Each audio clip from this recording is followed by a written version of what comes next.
Bonsoir à tous, merci d'être avec nous. Je suis ravie de vous retrouver pour ce premier JT de 2018.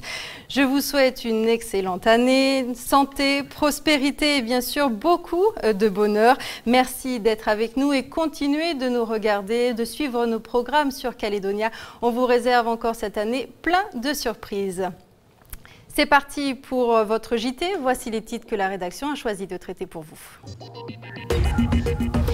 Plus de 700 hectares menacés par les flammes. Le feu du col des Deux Tétons sur la route de Yaté est en cours depuis jeudi.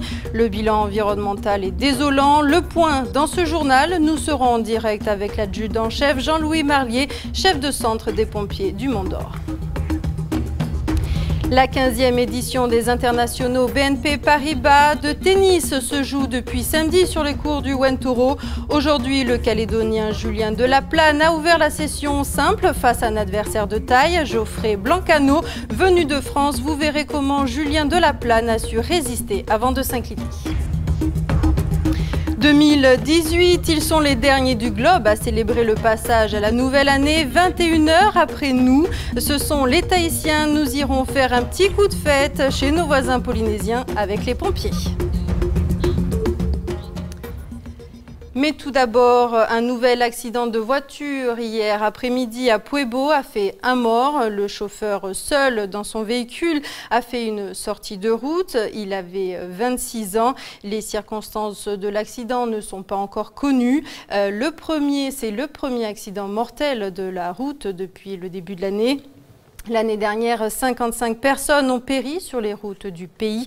Soyez donc prudents, attachez votre ceinture, respectez les limitations de vitesse et rappelez-vous, celui qui conduit, c'est celui qui ne boit pas. Je vous le disais, l'énorme incendie du col des Deux Tétons n'est toujours pas maîtrisé. Aujourd'hui, le vent n'a pas facilité l'intervention des 9 pompiers et de la 60aine de militaires sur place. À l'origine de cet incendie qui est en cours depuis 5 jours, un tir explosif lors d'un exercice du RIMAP. Déjà, plus de 500 hectares sont partis en fumée. Lindsay Wamo était sur place aujourd'hui. Ouais, celui qui est tout au fond là-bas, on va aller le faire tout à l'heure. Triste spectacle ici, sur la route de Yaté. Plusieurs flancs de montagne virent au gris. Depuis 6 jours, pompiers et soldats luttent contre les flammes. À l'origine de l'incendie, un exercice de tir explosif effectué par les militaires du RIMAP-NC. Ce tir avait été fait dans les règles de sécurité qui sont prescrites par nos règlements et la réglementation aussi vis-à-vis de la vigilance feu qui est toujours en cours et que nous suivons de façon quotidienne. Maintenant, ce tir s'est bien déroulé, si ce n'est qu'à un moment, un éclat a dû partir. On suppose que ça s'est passé comme ça. Cet éclat est tombé dans un talweg, dans une zone assez inaccessible, et le feu serait parti de cet endroit. Les habitations sont sauvées, mais le bilan environnemental est lourd. L'accès au feu est difficile, les bras ne suffisent pas. Il n'y a pas d'hélicoptère, j'ai demandé plusieurs fois au gouvernement, pas d'hélicoptère bombardier disponible. L'armée a des Pumas, elle peut embarquer des hommes et les déposer à proximité. Il y a de l'eau dans la rivière des Pirogues. Il n'y a aucun homme là-bas. Vous avez les derniers morceaux de forêt humide sur sol minier de cette vallée, ceux qui avaient déjà résisté aux incendies mis plusieurs fois lors d'exercices militaires depuis plusieurs décennies. Il y en a eu un encore l'année dernière. Et celui-ci est en train de manger les derniers morceaux de forêt humide sur sol minier. Ce type de forêt, on en a déjà, la mine et le feu en ont déjà détruit près de 90%. Il reste 10% de ces forêts uniques au monde. Et on est en train de regarder ces forêts continuer à disparaître derrière le tractopelle de la mine et dans les flammes. Heureusement, une bonne étoile semble veiller sur le caillou. Comme à la tribu de Saint-Louis, il y a un mois de ça, le Mont d'Or reçoit de nouveau un coup de pouce. Un soulagement, mais la pluie ne ramènera pas d'ici demain les 500 hectares de forêt partis en fumée. L'incendie est donc parti d'un terrain militaire jeudi dernier. Il y a déjà 5 jours que le feu progresse. Pour nous en parler ce soir, nous sommes avec l'adjudant-chef Jean-Louis Marlier, chef de centre des pompiers du Mont d'Or. Vous m'entendez ? Oui, je vous entends. êtes donc en direct par téléphone, vous êtes sur place. Quelle est la situation actuellement? Alors là, la situation, donc on a un foyer encore un peu actif, donc en bas du col de Mouirange, et on a un foyer au sud, donc le long de la rivière des Pirogues, au niveau de la forêt Walker. Alors, il y avait 9 pompiers sur place aujourd'hui, une soixantaine de militaires pour intervenir pour éteindre l'incendie aujourd'hui? Ouais, c'est ça. Donc l'objectif, c'est de profiter des moyens lourds de la sécurité civile pour avoir une permanence de l'eau à partir des pistes de la RP1 qui va jusqu'au col des Deux Tétans, et de tirer des longueurs de tuyaux pour descendre au plus près du feu. L'objectif étant qu'il ne passe pas la route en direction du nord. Alors, des moyens humains sont engagés sur place, mais pourquoi il n'y a pas d'hélicoptère? Alors, j'ai pas cette donnée-là, j'ai pas cette compétence. Toujours est-il, bon, nous on a fait la demande. Maintenant, à partir du moment où on ne peut pas l'avoir, on étudie une nouvelle stratégie, et puis voilà, donc on évite d'envoyer trop près les hommes au feu, parce que sans appui aérien, il faut être très prudent quand on envoie des hommes au sol. Alors justement, quand vous avez fait la demande pour avoir l'hélicoptère, qu'est-ce qu'on vous a répondu? Ben, que pour l'instant, on va étudier la solution avec des hommes, enfin avec les véhicules au sol, quoi. Voilà. Alors aujourd'hui, la zone du col des Deux Tétons est quand même une zone assez fragilisée. Pourquoi il n'y a pas eu d'intervention plus rapide sur zone? Est-ce que le fait qu'il n'y ait pas d'habitation, ça rend l'intervention non prioritaire? Peut-être moins prioritaire. En tout cas, la zone, le feu a démarré dans la partie est de la rivière des Pirogues. Il était complètement déjà inaccessible. Donc les interventions dans les zones inaccessibles prennent du temps, la préparation de l'opération, et surtout elle est dangereuse pour les hommes engagés. Et ensuite, il est parti très très vite avec un vent de sud-sud-est. Il a engagé, il a fait des sauts de feu de plus de 500 mètres. Donc ça a été très très vite en fait. C'est pour ça qu'on a donné une zone assez large, parce que sinon il partait donc soit du côté de la rivière Bleue où on a plusieurs milliers d'hectares, soit du côté de Mouirange où il y a une vallée agricole qui est en jeu, quoi. Merci d'avoir répondu à toutes nos questions. Merci. Au revoir. C'est un feu d'artifice qui risque de coûter cher. Hier, 4 bungalows du complexe hôtelier Sheraton de Guarodeva ont brûlé. L'incendie s'est déclaré à cause d'un feu d'artifice non maîtrisé.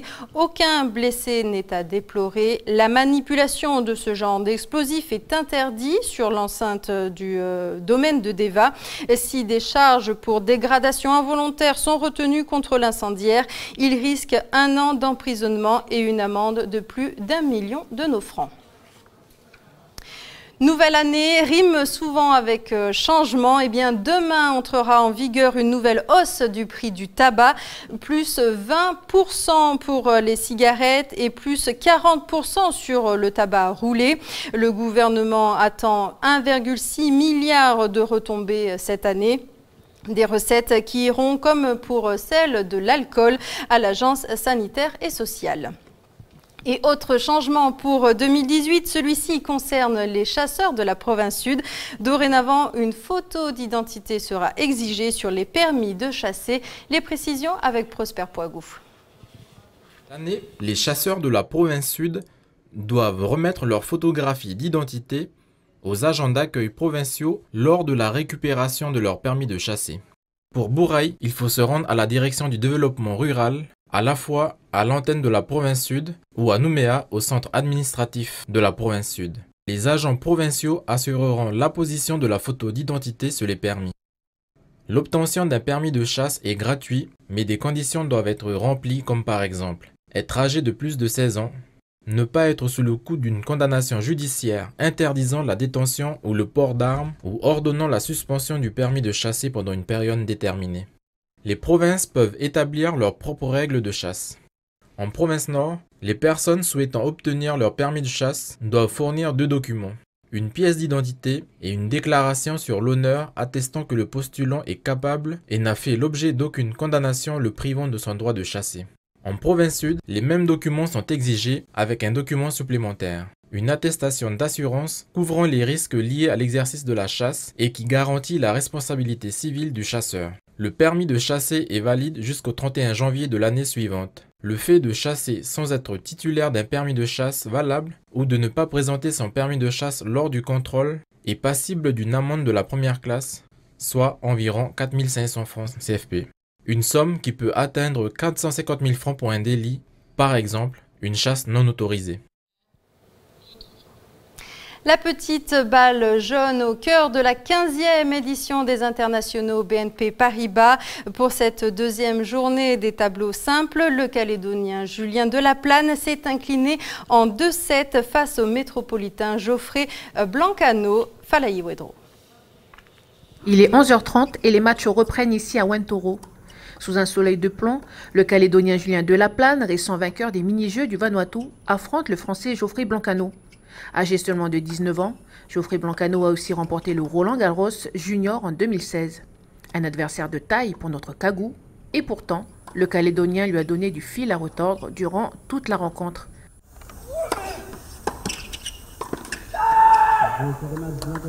Après plus d'une heure et demie de match, Julien Delaplane s'est finalement incliné en 2-7, 6-4, 6-3. Il sort satisfait de son match. Physiquement, il est plus fort, donc à partir de ce moment-là, ça va être très compliqué. Surtout qu'il y a des passages où je joue bien, et il y en a d'autres où j'ai des petits passages à vide, du coup il profite de ça pour me breaker et faire le break d'avance. Je suis satisfait de mon match parce que j'ai quand même bien joué, même si je ne sais pas s'il a joué son meilleur tennis, mais je suis content de moi. Du côté du vainqueur, Geoffrey Blancano sort satisfait de son match. Il reconnaît tout de même avoir eu plus de difficultés face au jeu de Julien Delaplane et à cause de cette forte chaleur. On a plutôt bien joué hier, voilà, c'est qu'aujourd'hui, Julien fait un très bon match. Il m'a posé beaucoup de problèmes et j'ai réussi à m'en sortir, je suis très content. Mais il a fait un très bon match et j'ai bravo à lui. Les matchs de cette 15e édition des internationaux de Nouvelle-Calédonie se poursuivent jusqu'au samedi 6 janvier. Mais attention, chapeau, crème solaire et bouteille d'eau sont fortement recommandés. Le passage à la nouvelle année, comment l'avez-vous fêté? En famille ou entre amis? J'imagine bien entouré pour faire le décompte de minuit. Eh bien, 21 heures après nous, les Tahitiens ont fait de même.